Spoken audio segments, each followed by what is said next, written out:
Thank you. Thank you for the introduction. Yeah, it's an honor to be here invited. Uh, and and yeah, I'm here to answer any question or whatever about this coffee or anything else about coffee that I can help. I'm glad to do it. Great, Yeah. great. And Alex, do you want to take it from here real quick, and we can kind of focus on the coffee for a second before we ask questions? Yeah, sure. So good morning, everyone. I hope that you are enjoying your coffee. If you have not received it yet, it is on the way and coming to you, and there will be a recording of this. So, don't worry, you will get to taste the coffee with us. But yeah, for those of you that have received your coffee and you're drinking along with us, we're really fortunate to be drinking this exceptional coffee. This coffee is from the 2020 Cup of Excellence program, and this coffee scored 28th in the program. Um, the final score that this coffee received is 87.23. And so I just want to take a moment and, kind of acknowledge how, what an incredible score for, for this coffee in a, such a prestigious cup of excellence as Guatemala, just how impressive it is, and how, good a coffee has to be to receive a score like that. This coffee has been cupped hundreds of times by hundreds of different um, cuppers from all over the world. And in 2020, it was cupped, not only in Guatemala, but in our global coffee centers for Cup of Excellence all over the world. Um, so really an impressive score for this coffee. It's obviously a very special coffee. The coffee is a washed geisha. And so I wanted to take a moment too and kind of review the COE score sheet and what it is that we're scoring and looking for when we're awarding points to these coffees. And so you should have received a score sheet in the packages that you got.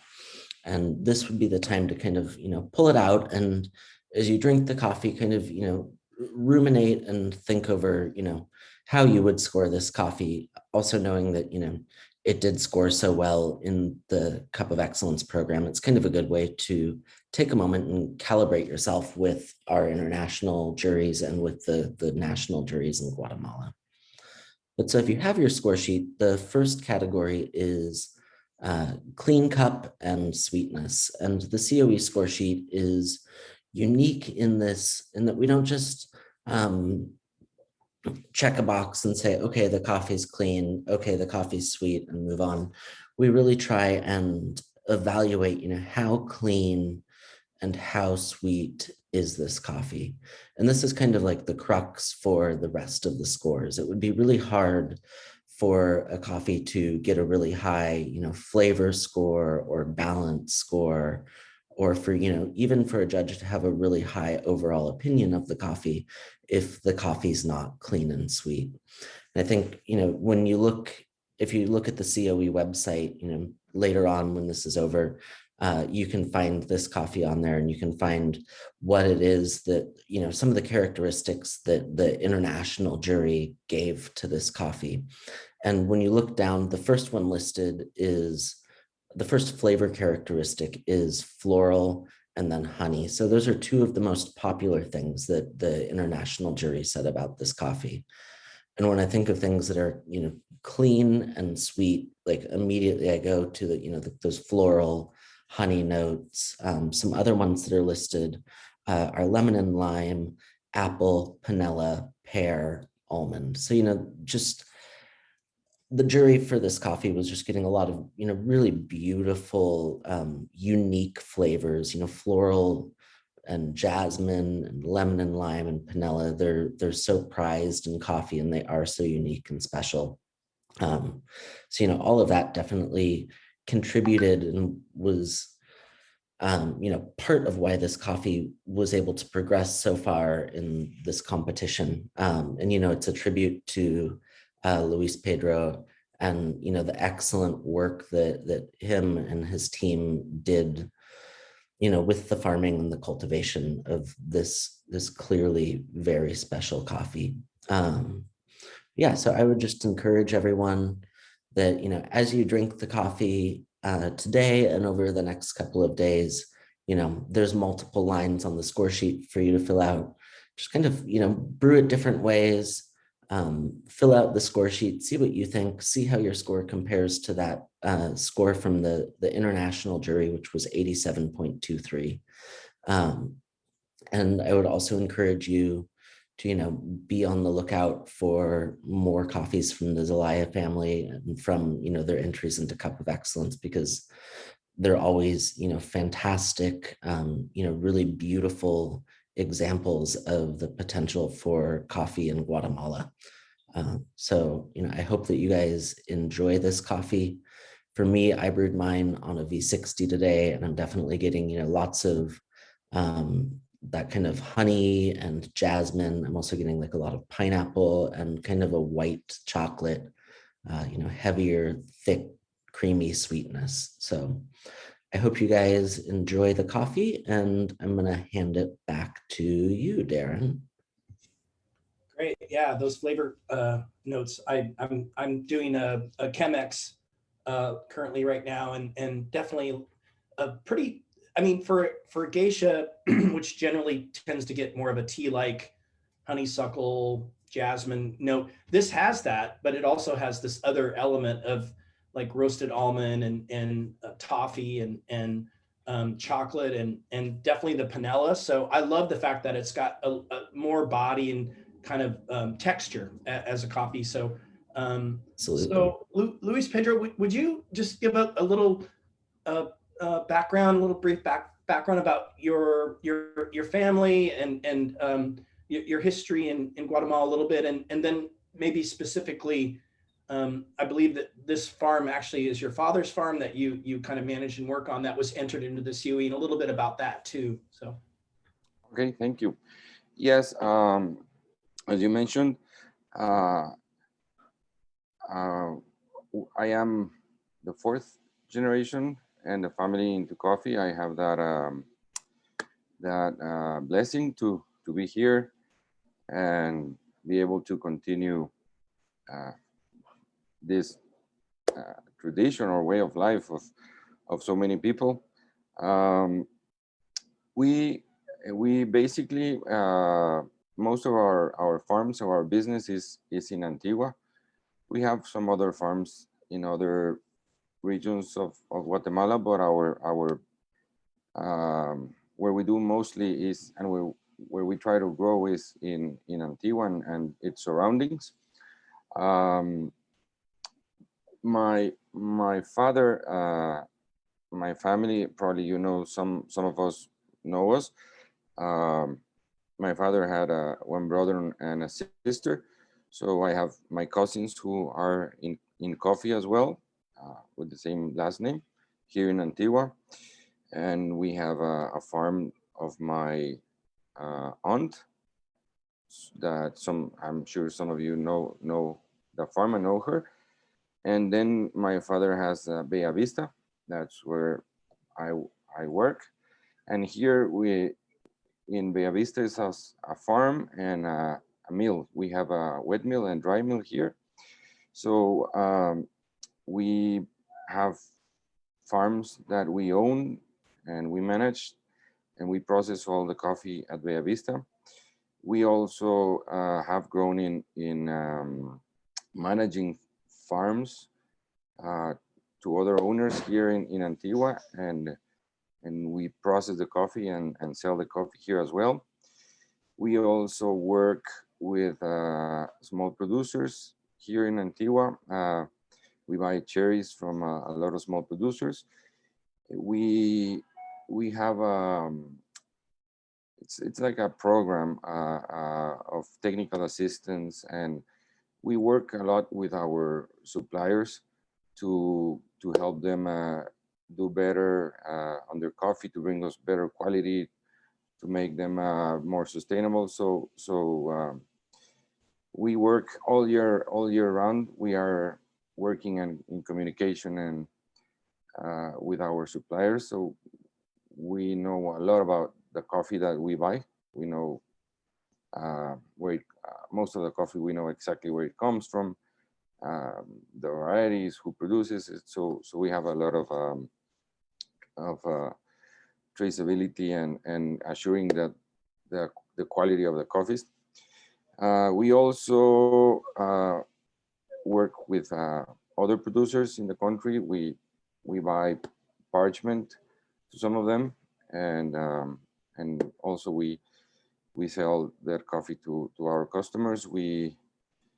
But everything we do is always trying to have good producers that you can have good relationships with them. Not only great coffee, but we try to screen people that we can trust, so we can offer their coffees to our customers and try to make long-term business on both sides, for the producer and the buyer or the roaster.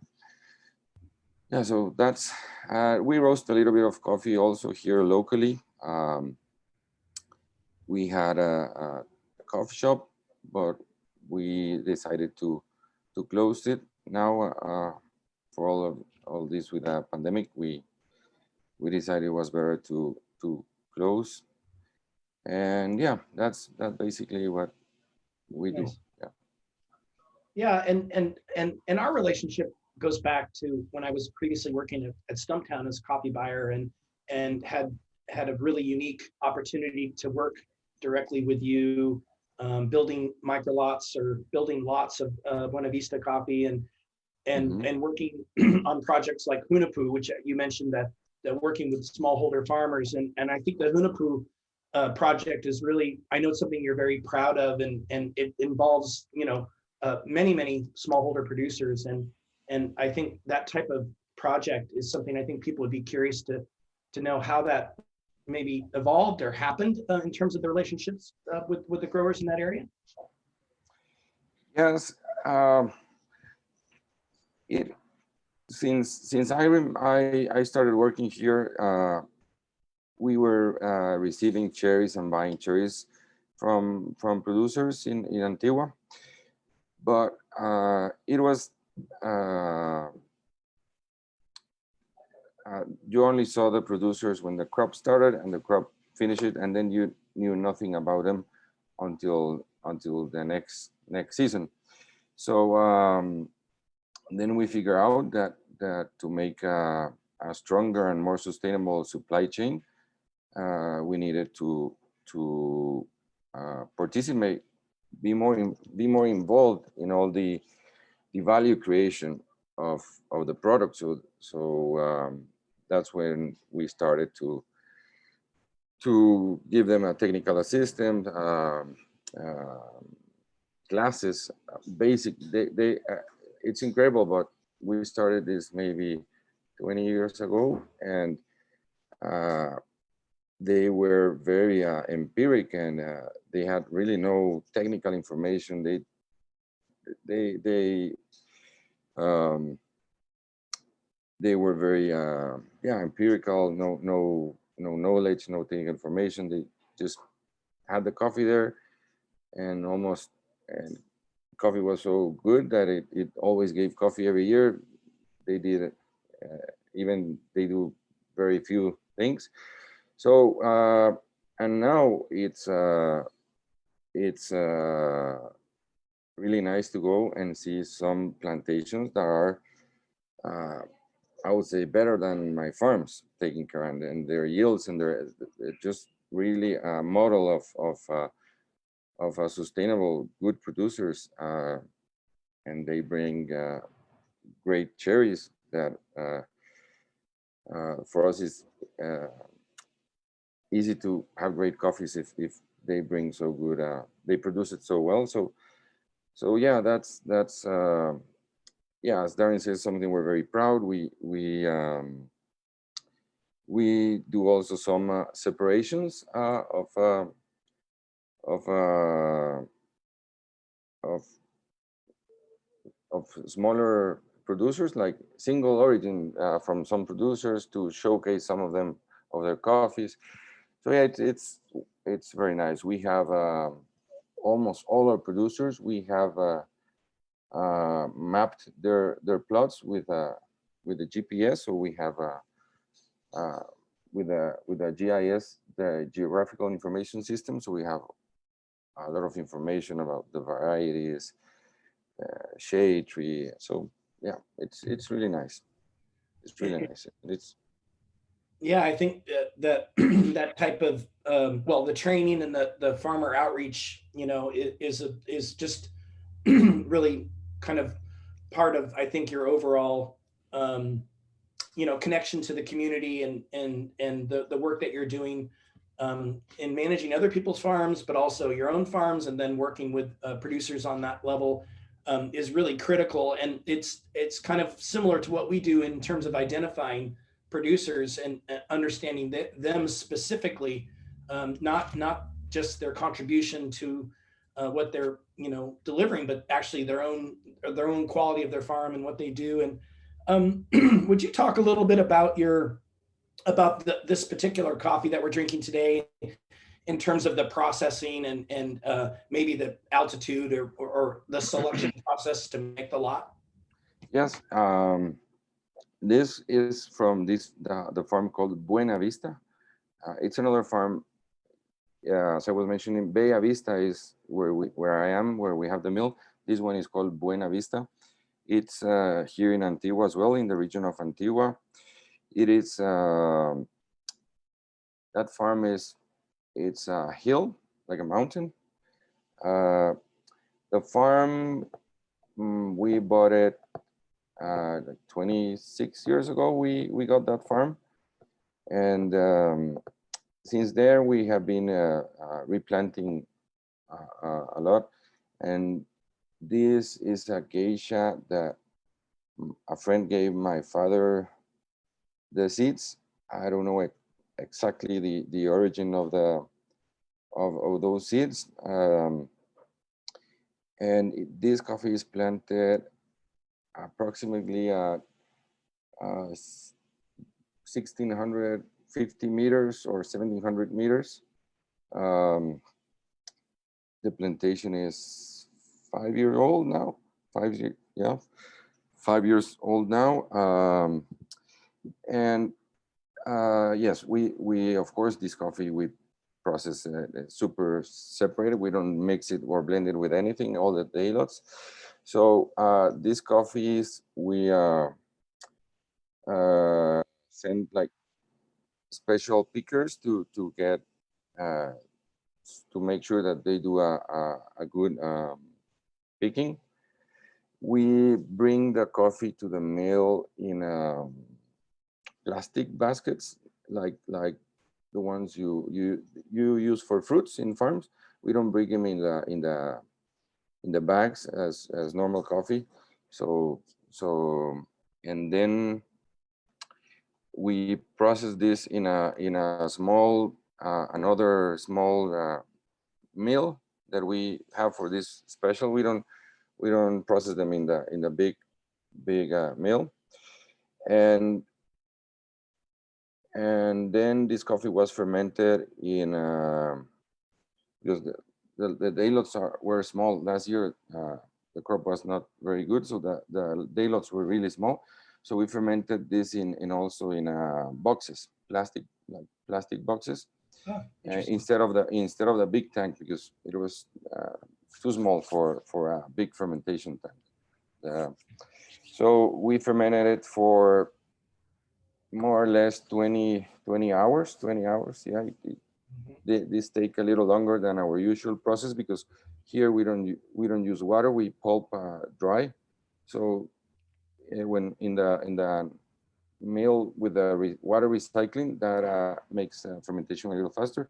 So this one usually um, takes a little longer, and then it is washed as a normal washed coffee. and then we dried it in the raised beds Okay. inside the greenhouse. We Mhm. have a greenhouse, plastic greenhouse, uh, and we have raised beds there. So that's where we dried this lot. Yeah, and then it was from this farm was the one we liked better. Um, yeah, you know, we're fortunate to have two very good coppers here in working for us. So they selected this as the best lot of that farm. Wow. Yeah.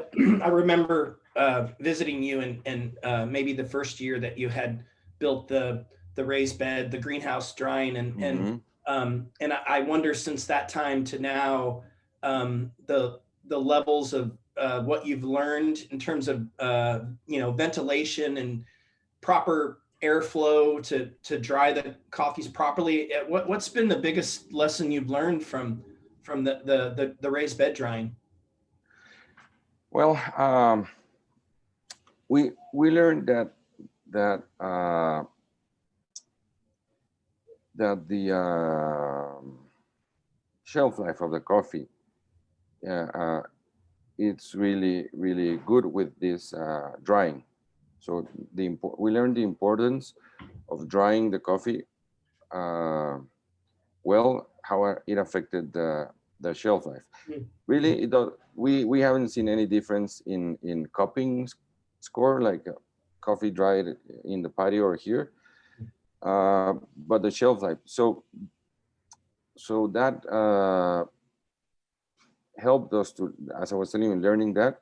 So we have improved a lot also the drying in the patios, and we've seen it as well in the shelf life of the feedback we get from the shelf life of our coffees uh, from the patio and from the greenhouse are always very good. Um, I don't, you didn't see the, yeah, you saw the first one. So we built another one, other two greenhouse. Uh, so it's like the 1.0 version now. Like we needed to improve, so we were able to maximize a lot the usage of the space, Mhm. and we are drying with that.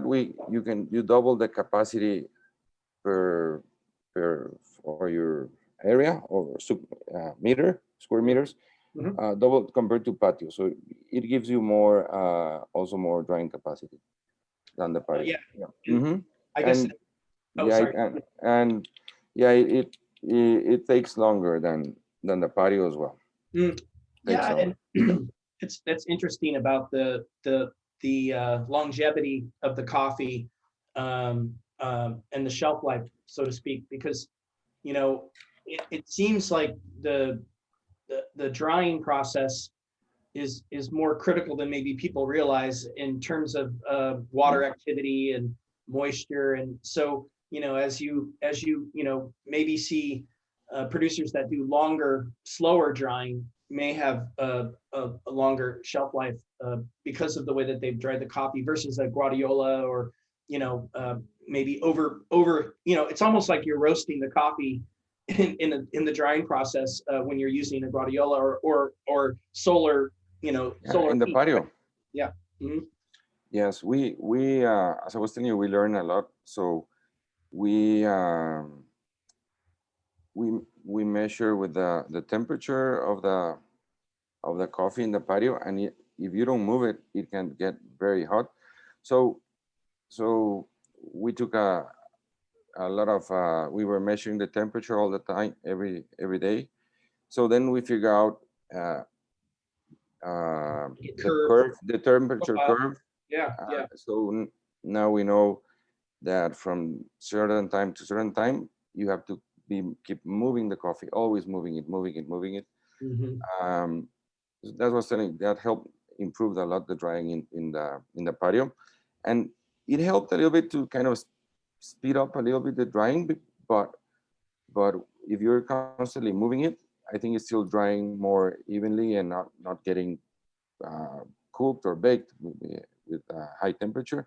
Mm. And we also learned the difference from the raised bed and the patio, that usually when you move the coffee in the patio, you were peeling a lot of the parchment.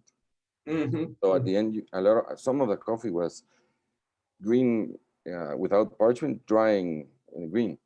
And compared to the drying beds, the parchments were really almost intact. Mhm. Mhm. So we changed our rackers, things we used to move it. Oh, yeah. Yeah. So we used to use wood. Now we use plastic ones, and with these plastic ones, the coffee is being really not how you say this Cracked or cracked. split. Yeah, Yeah. because you're Yeah. just removing it from the patio and not touching the coffee. Yeah. So those small details, I think, have helped improve also Yeah. the Yeah. drying. Hmm. It's all about kind of uniformity of the whole process, right? And Yeah, yeah, and you know, for those that maybe haven't, you know, been to a coffee producing country or haven't seen the process for patios, it's pretty physical. I mean, you have people, you know, either manually raking the coffee to move it, or, you know, and I've seen this in Brazil where there's tractors that are, you know, kind of moving the coffee and on, you know, large scale farms, and all of that, you know, it's pretty demanding of the coffee itself. So I think the raised bed, which, you know, we see in Ethiopia, the type of scrutiny that you know, Rwanda too, where you've got raised bed coffees where as they're even going through, you know, the first phases of drying, and they're picking out, you know, greens or underripes, things like that, but it's all done manually and very, like, very, I guess, very cautiously, carefully.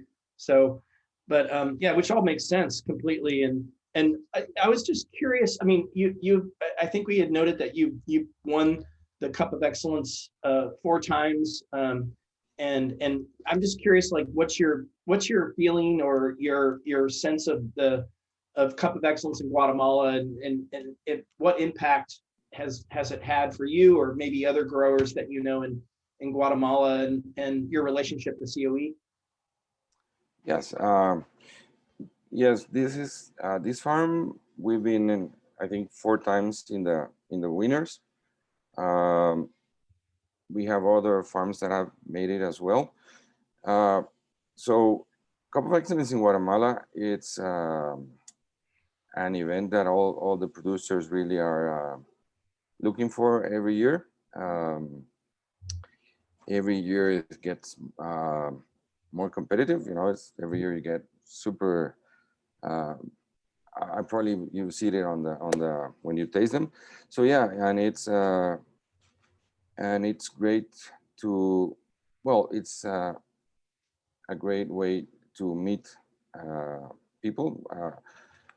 Some of the relationships that we have met them through Cup of Excellence, um, and there's plenty of stories like that of a lot of producers in Guatemala that's their case. Really, um, it's a great opportunity for a producer to showcase their coffee, to get to know uh, uh, buyers and buyers to know them. So in yeah, so every year it is something that we are all looking for, since, and you know, since you are in the farms, walking in the farms all the time, and always talking about we're gonna put this coffee from this part of the farm, and we're gonna get the coffee into Cup of Excellence, and then just waiting for the coffee to ripe and process and be able to cup them to see if it went well. And I think Cup of Excellence for Guatemala and for almost every origin has been a super valuable platform to promote coffees. Yeah, Great. No, no, yeah, thank you. That's really yeah. helpful. And I was showing uh, yesterday we submitted our Buena Oh, Vista. Yeah. that's So yeah. the one. So wish us luck. Yeah, yeah, no, of course, definitely. Yeah, that's great. And um, yeah, you know, I obviously always happy to see as many producers, new producers and existing producers come into the program and to continue to kind of innovate, whether it's a new variety or a new lot selection or you know, all the things that we're starting to see now with different processing around anaerobic carbonic maceration. All that we're seeing a lot of different coffees coming through across all the countries where we're operating and working. And yeah, so I know one of the things I was just going to tell the audience a little bit about this coffee. The reason why this coffee is in your hands right now and we're tasting it is because during the auction in 2020, a buyer had taken that lot, the entire lot, and for kind of due to the pandemic, was unable to actually take the coffee. And so we were in a situation and a position where ACE could end up buying the lot. So we've done this in the past with a couple other coffees over the years where we would take possession of the coffee or be in a buying group. So we took possession of the coffee and brought it in with the hope that we could do some promotions and an event just like this, actually just like what we're doing now. And so it turned out to be a really wonderful opportunity for us to take the lot and to do something kind of special and unique with it. We also, ACE has been involved in a fundraising campaign for Yemen for MSF, Doctors Without Borders, and Mercy Corps to do a donation in an auction that we put together, and we donated some of the coffee into the auction. And we, you know, actually, I think one of the people in the audience is actually the winning bidder of the coffee that that we're all drinking now. That he's up in Washington, and we'll be shipping that coffee shortly. So you know, we've been able to raise some money for a good cause based on this coffee that came to us, and then also do what we're doing now. So it's kind of been a really fun opportunity. And for me personally, you know, just kind of selfishly, it was like, oh great, we get to have this coffee in our lab, and we may be able to even offer more of this coffee to the general public and roast it here over the next couple months. So so it's really kind of a fun opportunity to do that. And so I do have a question from one of the attendees, and what it looks like we have two questions. So specifically is, and it's similar to what you'd answered on the COE question, but why is the COE program important to you, and what is the impact of the program for your business? And I think you touched upon that a little bit, but you know, maybe specific to maybe market access. Did any new markets open up for you as a result of Cup of Excellence that maybe you hadn't had access to or were working with before, geographically in other parts of the world, maybe where you weren't working? Oh, you're on mute. Yes, it is definitely has been important. You know, you get a lot of extra at the beginning, extra money. That's also helps because the prices are good, are superior what you usually get. And yes, we as I was telling, we have some relationships in other countries, especially in Asia, that we got in contact because of Cup of Excellence. So yeah, and probably other ones that I don't know, that for sure may have helped. But and yeah, of course it's important to. It's a great platform. You get a lot of exposure, so it is definitely something where, as I was telling, every year looking. Although it's fun, it's nice to compete, but you always want to be there in that list, you know, with one coffee. So yeah. It's interesting because I think a lot of what what I've seen over the years is the development of well, relationships. And if I look at a relationship like what I think you were able to develop with Stumptown, and really what the early model of direct trade, which, you know, Intelligentsia and Counterculture and Stumptown, at least in the North American market, had kind of led the path towards a direct trade relationship, a single origin relationship. And I look to you as like an early pioneer in that process. And I think, you know, it helped to redefine not only the relationship, but also the leverage that coffee producers had more leverage because of their that more direct relationship, and to ask for a higher price, and also for coffee buyers to say, well, you know, we really just want, you know, maybe the Pacamara that you have, or maybe a certain variety, or from a certain location, and all of that kind of, you know, I think is you know, to the betterment of the whole specialty industry, and really, you know, I think there were other earlier you know, kind of models like La Manita in Costa Rica, you know, other you know, Bill McAlpin, what they were able to do really early on was to identify coffee directly to the producer, and as a result of that, it takes more work and more effort and more commitment on both sides. So it's kind of it's not a one-way street. It's a dialogue, and I think specifically just the ways that we worked when I was with Stumptown, the ways we worked to build lots.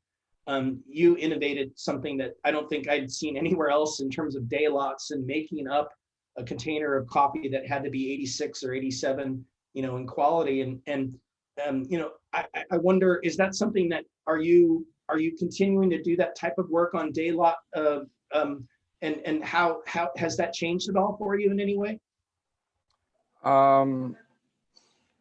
Yeah, we continue to do that, as you mentioned, and we keep separating more coffee. So for example, as I was telling you, the producer, so we divided our fermentation tanks, like bigger tanks, we made them into, for a big tank, we made it in 4 smaller, so we can process different coffees, more coffees every day, which is kind of crazy because a lot of, as you were saying, a lot of work, a lot of follow-up, a lot of detail, but it's, you know, it's interesting, and you get opportunities for us, for the producers, for everyone to do that. So we keep copying a lot. Yeah, Dulce and Melanie, they do a lot of copying. And this year has been a little bit different because we have been sending samples instead of people coming to cop here. So we'd send a lot of samples, and some of them have told us, please do like pre-selection and do that ourselves, and just send us the like one sample of a pre-ship as I see. instead of. So yeah, and it's great because a lot of them know Dulce very well, and Melanie, and they trust her a lot on her copying, and fortunately it has worked well so far this year. But basically, yeah, most of how we sell coffee is the same way, copying, Yeah. as much as we can, as much Yeah. as everyone wants to, you know. Yeah.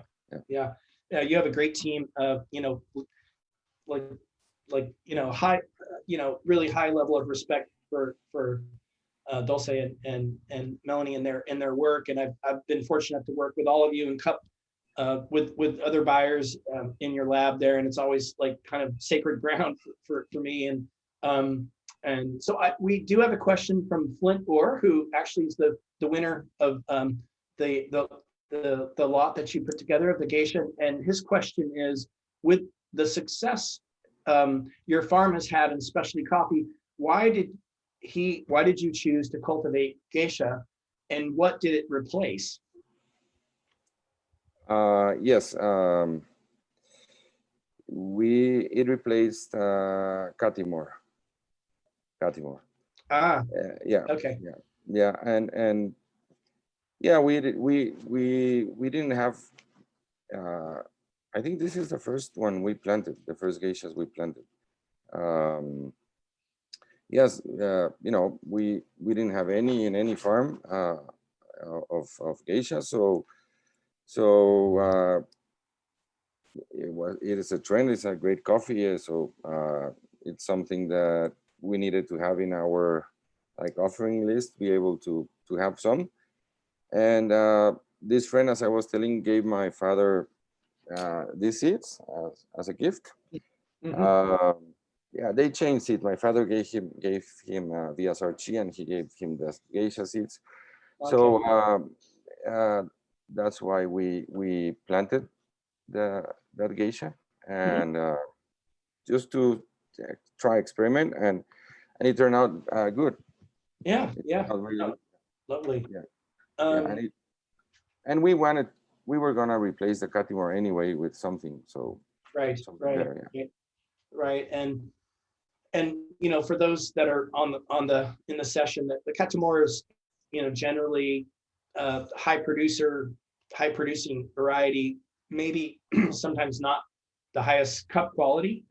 That's not always totally true, and we do see Catamoras in the finals of various countries, and so it's definitely was a big decision to go to something like geisha, which is probably a lower producing per Yes. hectare variety by a Yeah. long shot. But then you can make up for that in hopefully a higher price, higher scoring coffee. And got a couple other questions coming in, and the questioner says, did the COE program assist you in getting higher prices for all of the coffee you produce over the years? Did that give you any specific leverage? That's one of the. Mm, well, I cannot tell you specifically, but yeah, for sure it helps. Um, it helps with the relationships to know new buyers, and yeah, the more buyers you have, the more demand, then you can maintain your prices better as well. Mm, So yeah, so right. yeah, it's super helpful for producers Yeah. to be able to get into CO in that list. It's great Yeah. to be there. Yeah, and there are many examples that we know in Guatemala, and for sure in other countries as well. Yeah. Yeah. Yeah.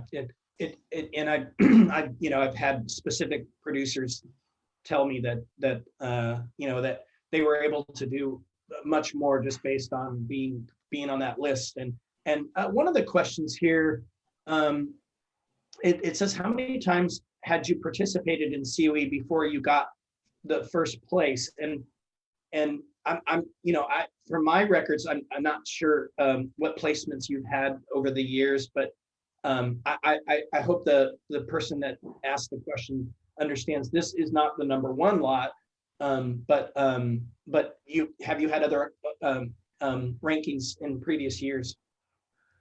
Yeah, I think the highest was, I don't remember, fourth or fifth place, the highest we've had in with a farm. Right. Yeah, Right. yeah, it was for Lee, a farm called La Folie here in Antigua, and yeah, it was 4 or 5. Yeah, last year we had with another farm of ours fifth place as well, and Okay. eighth. Yeah, Yep. Yeah. last year we had fifth, 8, 20, and 28. Right. Yeah, All pretty good places to be. Yeah. yeah, We just keep having some really great questions. So if you don't mind, I'll just keep yeah. going. Um, let's see. This question is, it was great hearing about your drying process and the greenhouse raised beds. Are there any other experimental, unique methods, whether growing, processing, or drying, that you are trying that you would share with us? any other kind of experiments you're up to? Yes. This year we did well, we just tried anaerobic fermentation, Mhm. and we liked the coffee, how it turned out, but really small, that a small batch.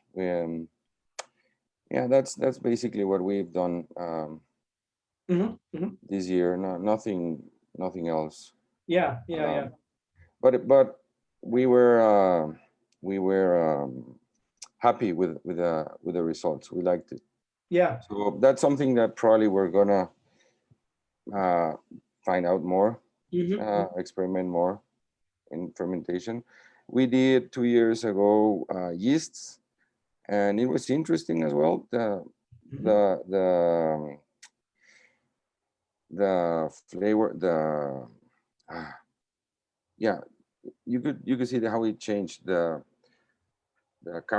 some when you use the ones for acidity, you could see the same coffee with more acidity, and with the florals you get more complexity. So it was interesting how it affected the the taste of the coffees, but Yeah, really we didn't have our tanks and our infrastructure is not ready to do those.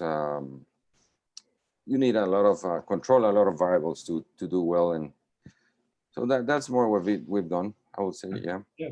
Yeah. Yeah, we're seeing so much more, inoculated yeast Mhm. processes coming through, and some dry anaerobic and wet anaerobic, and just kind of seeing a whole spectrum. And I think what's interesting is being able to actually take the same coffee and have it done in different ways, and then taste that to understand how the profiles really do change. And you have the luxury of being able to kind of say, okay, let's take one lot and let's do a small process and experiment and taste them side by side. Many of us, on the consuming side, we often don't have that opportunity to do that. But it does kind of bring to mind that the idea of maybe working with a roaster and saying, here's the same coffee in 3 ways, and you could sell that as a package to a consumer, and they could try the traditional wet process, the anaerobic, the yeast inoculated, and that way people are kind of discovering how different, how much fermentation has to play a part. Post-harvest processing is incredibly important. So yeah, it's very, very interesting. I think that's kind of where things are going, is you have opportunities to kind of do side-by-side tastings and things like that. So yeah, let's see, we have um, okay, I do see another, um, we have a question coming from China, and do you have any advice for roasters? Because Guatemala coffee has high density. How do you think of the market in China, and what coffee will you prepare this year for the competition? Just a couple Okay. different questions. Yes. Yes. Um, yeah, we submitted yesterday, as I was showing, Mhm. uh, another geisha from this farm. Oh, nice. Uh, yes, same. Um, yeah, I don't know exactly. No, yeah, from the same, because it's the only. Yeah, from the same plot. Right, right. Um, and and the advice of the density. I'm probably not an expert on that side of Yeah, yeah, probably you guys know a yeah, little better than what I do about for sure. how to roast and Yeah, what you know more about origins and how to roast them. yeah, So I prefer yeah. not to answer that question. Um, yeah. Sure. And I can just provide a little bit of, information about how you approach higher density coffees, and usually, you probably generally would take a more aggressive temperature for when when you're dropping the coffee into the roaster, to really move that coffee into first crack and get the development, and that everyone has different ways of approaching a higher altitude, higher density coffee, and generally, you want to profile it so that you're not moving it too fast, but also you want to be somewhat aggressive in temperature until you get to first crack. And then some people will move airflow to a different rate, or some people will back off that temperature to kind of get the rate of rise so that you can get more character out of the coffee. And now when it pertains to geisha, it's a much more it's a very difficult coffee to roast. It's very it can easily go into being over roasted in that post first crack, and so you have to kind of really baby that variety through to get the most out of the variety itself. So I tend to see it being more of a lighter roasted coffee in terms of getting the biggest spectrum of flavor from it. So well, we are getting kind of close to our time, and one of the things I was going to ask you about, and I'm sure people are curious, is where can we find your coffees? Are there roasters that not just this lot, but like the other coffees that whether it's the Candelaria or Buena Vista or other farms that you manage? Are there any relationships that you'd care to share with us with roasters that have your coffee or continue to carry your coffee? Yes, yeah, I'm of course, thank you. I'm happy to. So let's see, let's start with for roasters, the importers that we usually work with. Mhm. We usually work Olam, Royal Coffee in San Francisco, Mhm. Inter-American. We work with Falcon, with Atlantic, with these guys, Bodhi Leaf. They also buy some Oh. of our coffee. Yeah. So yeah, and then roasters. We are very lucky. In I was forgetting. We have Wataru in Japan. Of course. Yeah, they buy our coffee as importer. Also, we have a relationship in Taiwan, Linking Coffee. Oh yeah. They buy from us, Linking Coffee in Taiwan. Also, Feng Jin, a company called Feng Jin. They also Mhm. are importers that bring the green coffee. And I don't know exactly who they sell, all the roasters they sell. We have a lot of direct relationships that we have. We're very fortunate to have plenty of them. Mhm. I'm gonna mention as much as I can remember, and if I forget someone, please. It's not because it's less important, it's just my memory. I understand that. So Yeah. I always try to go like geographically. Yeah.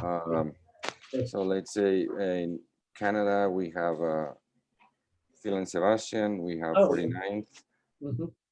Rosso, Monogram, Trascend. Mhm.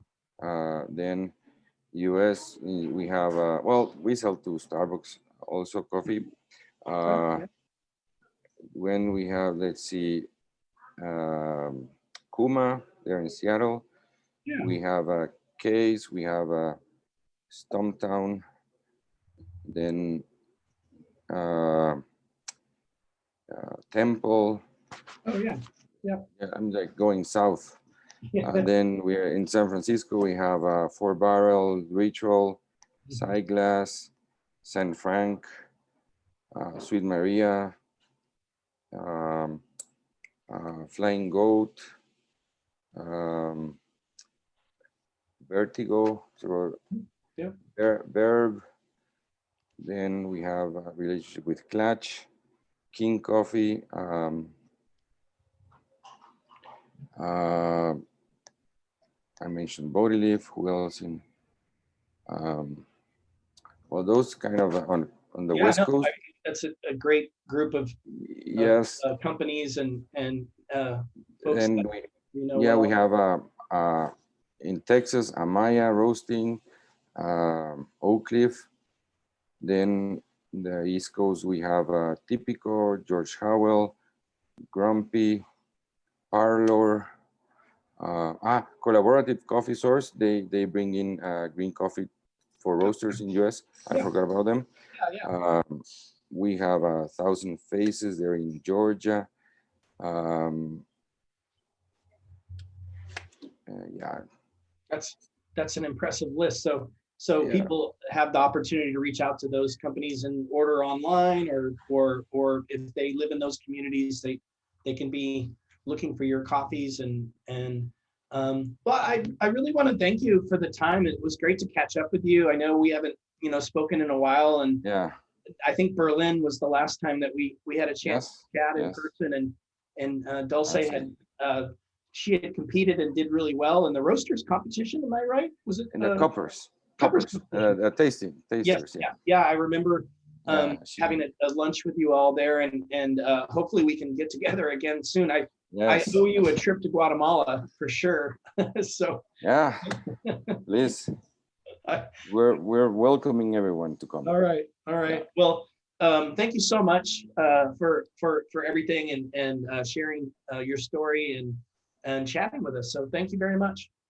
No, thanks to you as well, Darren. It's a pleasure, and thank you to Anna and Alex and all the other attendees that I cannot see who they are, but thank you very much. And anything, you're welcome to come here. Any questions? My email is like my name, Luis Pedro Zelaya @gmail. So if you have any other specific questions, I'm happy to answer. And yes, thank you. All right. Thank you Thank you for so much. your interest in the coffee. Yeah. In the coffee. Great. Bye. Thank you. Have a good day. Yep. Great. Thanks everybody for attending, and I hope you enjoyed the coffee. And if you do have additional questions, please feel free to write us at support@Cup of Excellence, and we will be answering some of these additional questions that are coming through. So thank you very much. Have a great day.